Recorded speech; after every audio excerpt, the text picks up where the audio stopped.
If someone was to show you these two cars, these two pictures of these cars, and they were to ask you which car looks like it's older, I'm pretty sure which one most people would choose.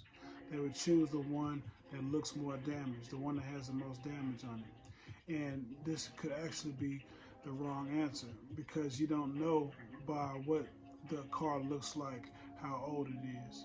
And whenever you have damage, especially water damage, it appears to give off this image of something being older. This also happens with houses. This also even happens with us, our skin. If you were to leave your hand in some water for a long period of time and pull it out, it'll look wrinkled and older and even more pale. So water seems to have this effect on things. When things are damaged by water, they look older, they wrinkle up, they lose their color, and they look damaged and they look older. This is something that's also happened in our earth. And secular scientists will tell you, and they're so sure that the earth is millions of years old. Is this because they have some kind of proof that is just undeniable? No, this is all because of interpretation. So they're looking at something and they're looking at the way it looks and looking at the damage of it and saying, oh, this has to be old. You know, when it comes to cars and stuff, we can actually go back and we can look at the model of it, and we can look at the people who made it, and we have records and history about these vehicles. And the same thing with houses, we have records and history of these things, so we can actually go back and check and see the age of them. But if no one was to know these type of things, or if we didn't have these kind of records to go back on, someone would look at a picture of one of these cars and be like, oh no, that has to be very old, maybe thousands of years old, by looking at it. So this is what happens when we look at the earth. When we look at the earth, people look at the earth and they see damage and they say, oh, this has to be millions of years old because of this damage. And then they believe that there's no record to look at, back in, and there's no account that they can look at back to. But this is because they have denied the only record and the only account that we do have, the only true and logical account for creation and history that we have, and this is in the Holy Bible. You know, the thing is, Peter a long time ago prophesied about this. He told us way before it even happened that these things would be denied, that the flood would be denied. Here in 2 Peter 3, from verse 5 to 7. But for this they willingly are ignorant of, that by the word of God the heavens were of old, and the earth standing out of water and in the water, whereby the world that then was, being overflowed with water, perished. But the heavens and the earth, which are now by the same word kept in store, reserved until fire, against the day of judgment and perdition of ungodly men. We see here in verse 5, for this they are willingly ignorant of. And then in verse 6, that the world that then was, being overflowed with water, perished. So this is something that people are willingly ignorant of. It's not that the evidence isn't there. The evidence is there and the account is there. So that's like, you going to get one of these cars and you see the damage on it and someone tells you, oh, it was flooded. And you're like, oh, I don't want to believe you. I still think it's old. And then they bring up, so now you see the evidence of it being flooded, but you still deny it. And then they bring you the certificate of when it was made.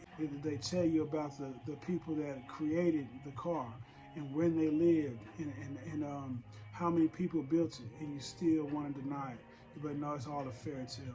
I can look at this car and tell you it's older than what you're telling me. So by them using their own interpretation and by them making their own assumptions by looking at something, they have denied the account and they have denied the evidence of a flood. And the reason people do this is usually a subconscious reason. People don't want to accept that the world has been flooded, because what's the first thing you have to do once you accept God? Once you believe that there's a God that judges us, that has judged sin and has destroyed the earth. But the first thing you have to do then is start thinking, wow, so maybe if God is real and God has judged the earth, maybe the rest of the Bible is true, and maybe I'm going to be judged too. And this is a hard thing for some people to accept. and kind of like that ostrich that sticks his head in the hole, though this is not true. But as an analogy, out of fear, people will try to hide themselves from the knowledge of God. Just like Adam and Eve did in the garden after they first sinned. They first sinned and they tried to hide from God, although there's no hiding from it.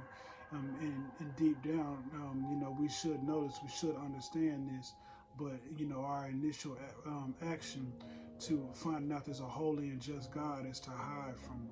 And this is what most people do when they hear knowledge of God, when they hear things about God, and when they hear about this flood, they try their best to tune it out and run away from it and hide from God.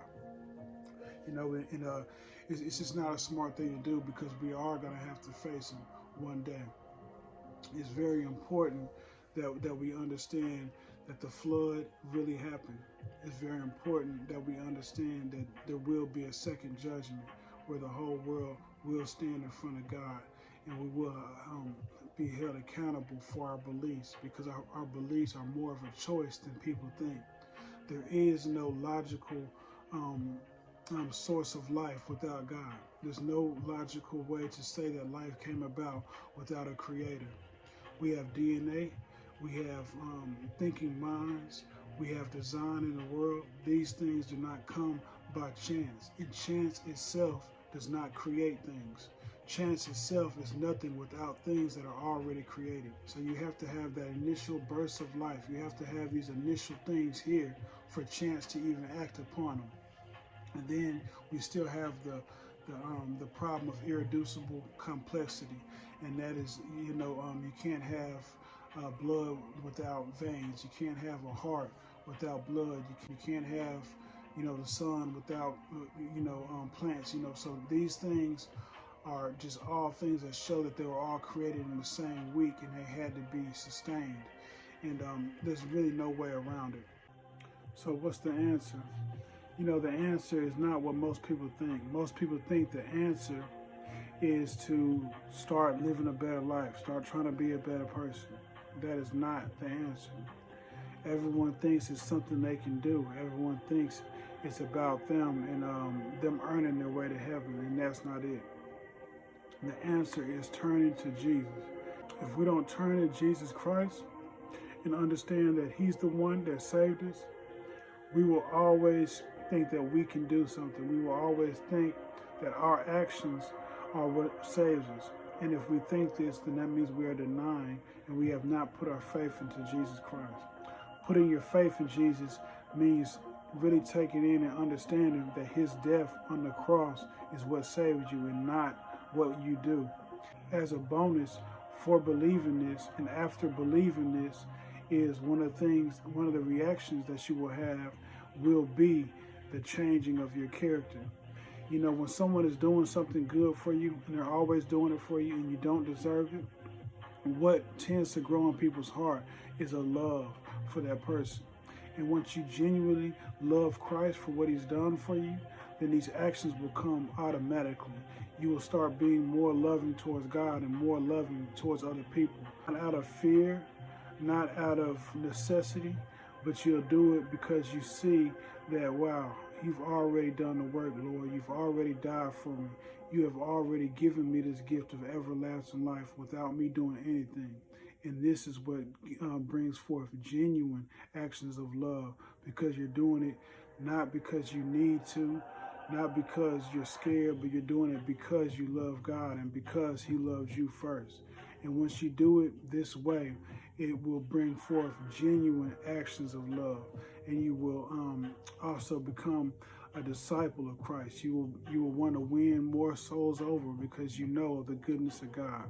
And that's all we really are. Christians are just beggars. We're people that have been hungry and we found bread and we're trying to give some to everybody else. Jesus is the bread of life, and once you eat from him, then you'll never hunger again. He's also the fountain of life. Once you drink from him, you'll never thirst again. There's a whole new way of living. There's a whole new peace to be found in the love of Jesus Christ. And for his sacrifice, I'm forever thankful. And I just, I wish I could explain in a deeper way, but words aren't powerful enough. But I wish I could explain in a deeper way what good this has done in my life, and not in the temporary sense, but in a deeper sense, to where there is now a security I have in everlasting life that beats anything that I could have possibly have ever wanted. So remember that the earth has been flooded. God has judged, and He will judge again. We will all have to face judgment, and there's no question about this. The answer is not trying to be a better person. The answer is turning to the best person that ever lived, which was God in the flesh, Jesus Christ. Something to think about. Do take good care of yourself.